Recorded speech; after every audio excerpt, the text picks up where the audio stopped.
আনুষ্ঠানিকভাৱে কাম কাজ আৰম্ভ কৰাৰ প্ৰাক মুহূৰ্তত আজি আমি সকলোৱে ভাৰতৰত্ন লোকপ্ৰিয় গোপীনাথ বৰদলৈ ডাঙৰীয়াৰ সমাধিলৈ আহি তেখেতৰ প্ৰতি আমাৰ সশ্ৰদ্ধ প্ৰণিপাত আৰু শ্ৰদ্ধা আগবঢ়ালোঁ।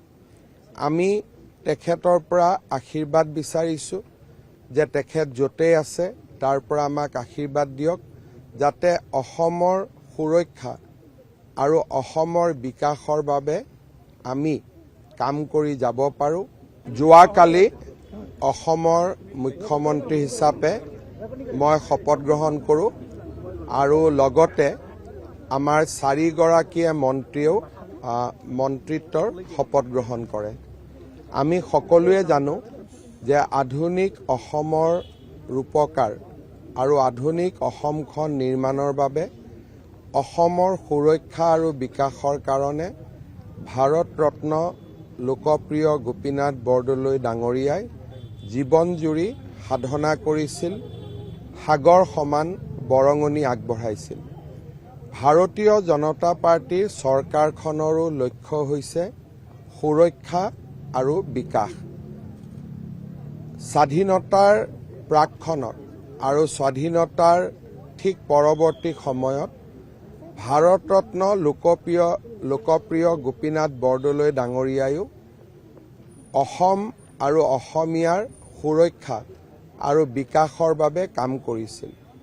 আমাৰ চৰকাৰখনে আনুষ্ঠানিকভাৱে কাম কাজ আৰম্ভ কৰাৰ প্ৰাক মুহূৰ্তত আজি আমি সকলোৱে ভাৰতৰত্ন লোকপ্ৰিয় গোপীনাথ বৰদলৈ ডাঙৰীয়াৰ সমাধিলৈ আহি তেখেতৰ প্ৰতি আমাৰ সশ্ৰদ্ধ প্ৰণিপাত আৰু শ্ৰদ্ধা আগবঢ়ালোঁ।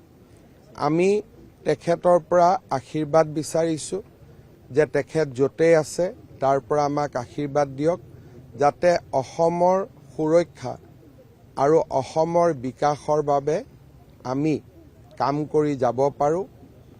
অসম আৰু অসমীয়াক সুৰক্ষিত কৰা আৰু আমাৰ ৰাজ্যখনক বিকাশৰ এক অনন্য স্তৰলৈ লৈ যোৱা, ইয়ে হৈছে আমাৰ সপোন।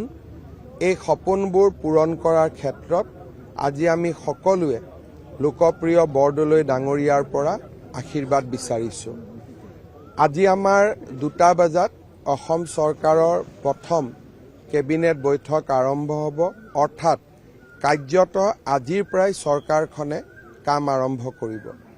আৰু সেইবাবে আজিৰ দিনটোত মই অনুভৱ কৰিছিলোঁ যে আমি কাম আৰম্ভ কৰাৰ আগতে ভাৰতৰত্নগৰাকীৰ সমাধিলৈ আহি তেখেতৰ আশীৰ্বাদ বিচাৰিম।